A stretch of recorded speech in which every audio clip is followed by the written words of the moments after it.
So hi everyone, welcome back to another video on the channel. In this video, we are going to discuss another problem in our DSA series, that is prime factorization. So to understand this problem in a better way, I request you to watch this print the devices video that I have already uploaded previously. I will be leaving the link in the description so that you can understand this problem in a better way, especially the optimal approach of this problem. So without wasting any time, let's start the problem.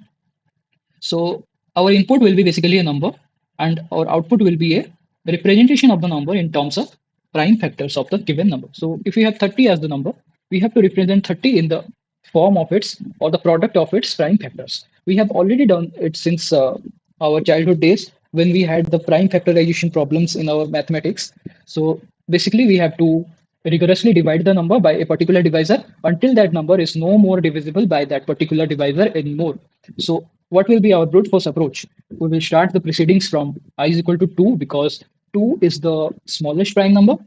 Then we have to continue till the given number, and until that particular step, uh, until our number is divisible by a particular divisor, we will keep dividing it and keep printing it, because as we know, we can have multiple number of same divisor again and again in case of prime factorization. Like in this case over here, in the 50, we have 2 into 5 into 5.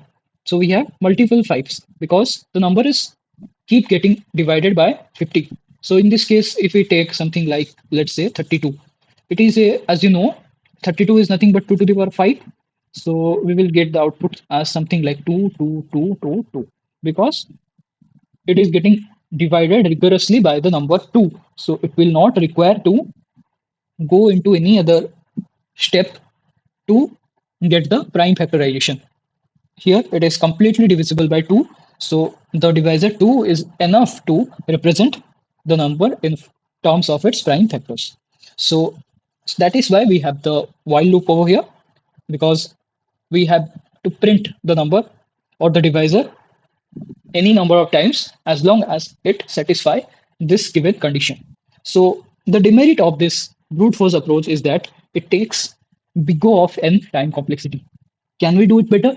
Definitely yes, because we already saw in this optimal approach of the print the divisor problem that we get the same set of divisor before the square root of numbers. We get all the divisor of the given number as a pair before reaching the square root of the number. So instead of traversing all the way till 1 to 36, we can traverse till square root of 36, that is 6, and we get all sets of divisor. Getting my point?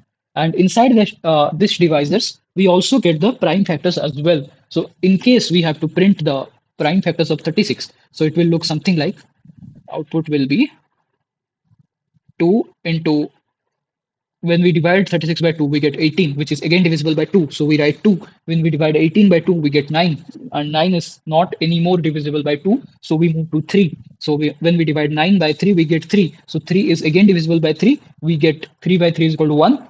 And until that, and after that, any number of iteration we cover, we won't get any new value because our number has become 1. And after that, we cannot divide it any, or we cannot get any more prime factors anymore.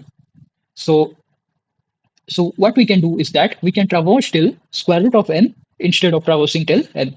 So let's see that in the optimal approach. So we have to traverse from 2 till square root of n, and inside that, as many number of times the number is being divisible by that particular loop variable, we have to divide it and print it. And this is the edge case that we have to handle. And I will explain you after writing the code and why this edge case is important. After we try run it, you can definitely understand it better instead of if I explain you right now. So let's move into the code and let me write it down. So I have already written this for test purposes. So I will write it down again. So I run a for loop from int I is equal to 2 till square root of n, or we have num over here. And then we have to increment the for loop. Inside that for loop, until our number is divisible by the loop variable I, we will divide the number by I, and also we will print it. So let me see what's the problem. Let me show you what's the problem with this particular code. When I enter 30, we get 2 and 3. But the prime factorization of 30 will give us 2, 3, 5. So where did that 5 go? Let me run again. And this time, let me give the input as 32. This time we get the perfect result that the prime factor of 32 or the prime factorization of 32 is nothing but 2 into 2 into 2 into 2 into 2, 5 times the number 2. So why this program or the logic is giving some correct answer for some of the case and incorrect answer for some of the case. So the problem lies in the condition. So let me explain you in details by dry running the test case that has been failing. That is the input 30. So if we have the input 30, so our range is or the loop range from 2 till square root of 30. So square root of 30 is somewhere between square root of 25 and 36, and we know square root of 25 and 36 are 5.6. So this square root of 30 is something between 5 and 6. So as we know, we are running this value of I in form of integer. So integer always takes the lower ceiling value or the floor value. So so in form of square root of 30, we get 5.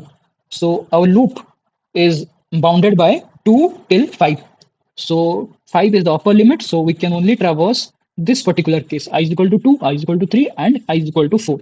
When we do I is equal to 2, our number 30 is divisible by 2. That is the I value. And when our number is divisible by 2 or the given value of I, we divide the number by that particular loop variable and then print it in the answer. Then after division, our number becomes 15. So we are inside that while loop. So when we check the condition of while loop again, is 15 divisible by 2? The answer is no. So if the while loop is condition is not satisfied, that means we exit the while loop and also the for loop gets incremented. So now our for loop value is 3. So we check again the while loop condition is 15 divisible by 3. The answer is yes. So that means our number has to be divided by 3 and the answer will also contain the next prime factor that is 3. So after dividing by 3, our number becomes 5. So is 5 divisible by 3? We are inside the while loop again. So the answer is no. So we exit the while loop, the for loop gets incremented. Then we check for I is equal to 4. Is 5 divisible by 4? The answer is no.